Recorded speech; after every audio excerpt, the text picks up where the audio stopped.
PPSimmons. Why does that name seem awfully familiar? Well, at any rate, I guess it was time that you made your latest anti-evolution video. So, what do you have to offer us this time, PP? Evolution is a settled, scientific fact. This is the rhetoric often espoused by the ardent evolutionist when in debate with a creationist. Yes, because evolutionists are so well known for their overheated rhetoric with not an ounce in properly verified scientific fact. Oh wait, I think that was you guys. And of course the evolutionist has to declare that evolution is a settled scientific fact. By evolutionist, do you mean someone who currently accepts evolution? Well then, by that definition, I'm pretty sure most scientists would discredit evolution if there was actual evidence to go against evolution. But the thing is, despite frequent creationist objections and their evidence that they use to support their claims, we have yet to hear a single reasonable objection to falsifying the theory of evolution that has been reasonably supported with a sufficient and verifiable amount of evidence. Because any less of a declaration at least leaves room for the possibility of an intelligent designer, and or blasphemies of all blasphemies, the Genesis account of the Bible and the Christian faith. Whoa, whoa, whoa, whoa. It is not a necessity for atheists to accept evolution in order to be atheists, in the same way that it is not a necessity for Christians to molest children in order to be Christians. Stop equating atheism with evolution. But is evolution a settled scientific fact? While I am willing to admit that there are several scientifically factual observations noted by the field of evolutionary study, to declare the entire field of evolutionary theory to be a settled scientific fact to the exclusion of all other possibilities of origins and the continuation of the species is at least disingenuous and at most downright dishonest. Where to start? First of all, you mentioned the exclusion of other possibilities of origin. I don't know whether that was just a poor choice of words on your part, but if you actually meant the origin of life, you should know that evolution says nothing about the origin of life. That's abiogenesis. Evolution only talks about the diversity of life. And the second thing is evolution is an established fact, as well as being a theory. Evolution has been observed in nature. There have been plenty of instances. You can just go on Google or go on PubMed and search up observed instances of speciation and pick your choice of journal. Now, as for scientists saying evolution is the only thing that can explain these phenomena, the end, no questions asked, I don't recall any scientist ever saying that. I think that's a fairly gross misconception on your part.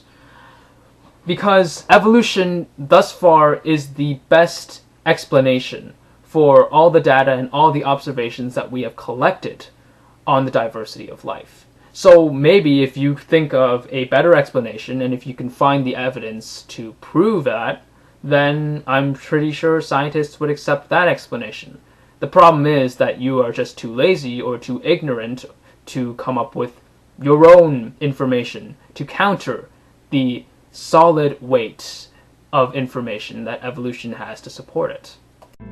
It is generally a risky proposition to declare most anything a completely settled and scientific fact within the field of scientific knowledge and discovery, precisely because our knowledge base is forever expanding, and our paradigms of truth and understanding are forever being challenged and taken to new heights.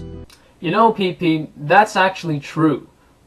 People should keep an open mind of certain other possibilities other than evolution, as well as accepting that evolution is not a perfect theory. There may be places that can be expanded upon, and that is the very spirit, I guess you can say, of a true scientist. But at the same time, you cannot expect us to be credulous and accept just every theory under the sun that explains the diversity of life when there is absolutely no evidence to support it. But you know, I can't help but sense a bit of hypocrisy there, PP, considering you're basing all of your assertions on the Bible, and considering how you are lecturing us, evolutionists, about being open-minded and accepting that there are parts of evolution that could be expanded upon. You are basing your assertions on something that is completely fixed.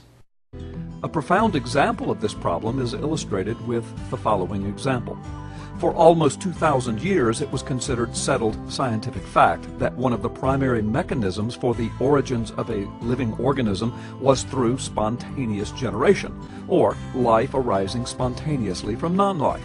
The great philosopher and scientist Aristotle proliferated this scientific fact of his day. He was wrong concerning the fundamental question of life, and this is no small error. His massive miscalculation went to the foundation of life itself.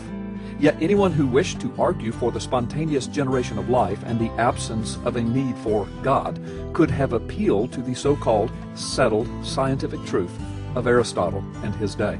Tisk, tisk. Is that an appeal to authority that I hear in your argument creeping up? Maybe you should have talked about how Aristotle had little empirical evidence to support his theory. Nevertheless, Aristotle was wrong. Over 200 years ago, Aristotle's declaration of life's origins through spontaneous generation was scientifically proven to be false. We now know, for a scientific fact, that life does not originate from non-life. And so what is evolution's story for the origins of life today, some 2,000 years after Aristotle? The answer is abiogenesis or chemosynthesis. Fancy-sounding words.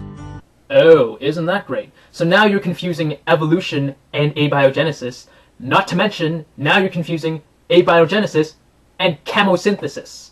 You know, they're all different concepts, right? So I think we should explain all of this to clarify any confusion. Abiogenesis is essentially the theory that explains how life arose from inorganic matter through natural processes on essentially pre-Earth conditions. Evolution is the theory that explains how life became diverse. Chemosynthesis now is the explanation of how certain compounds containing carbon are being turned into energy through the oxidation of inorganic compounds. So you confused how certain organisms get energy with the origin of life and how life became diverse. That's a pretty big misconception. But what do they mean? Plain and simple, the words mean this. Life originated from non-living substances or non-living chemical compounds, randomly, without intelligent input or design. In other words, life originated through, wait for it, spontaneous generation. No. Abiogenesis is the formation of simple life and simple compounds from inorganic compounds, which is not, and I repeat, not the same thing as saying that life as we know it spontaneously arose. And I would say there's quite a large difference between the formation of a prokaryotic cell from inorganic compounds compared to the idea that fully formed organisms made up of eukaryotic cells just popped into existence. For anyone wishing to argue that origins theory is somehow not connected to evolution theory, we would simply refer you to any college textbook on origins. Well, judging by all the misconceptions you have in your video, you obviously haven't picked up a college textbook on evolution or abiogenesis, for that matter. Or specifically to Dr. Richard Dawkins' book, The Ancestor's Tale. In that book, Dawkins, the guru of modern evolution postulation, draws a distinct and unarguable connection between origins and the evolutionary process. You know, I've actually read that book, and even though I don't have a copy of it here, you guys can go ahead and borrow a copy from the library and see that Dawkins says no such thing.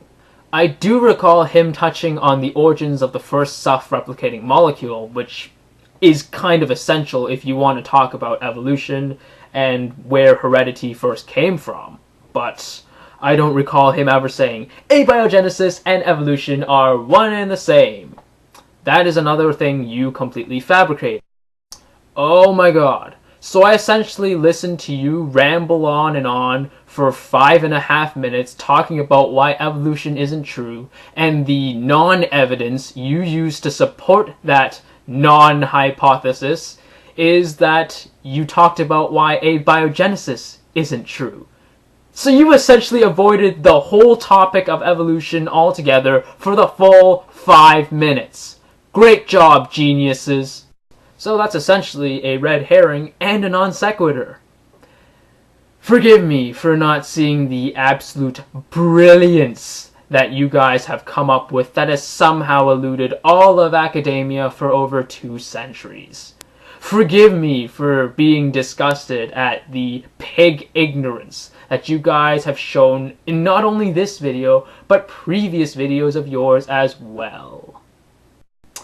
Anyways, thanks for watching, guys, and may the truth always be heard.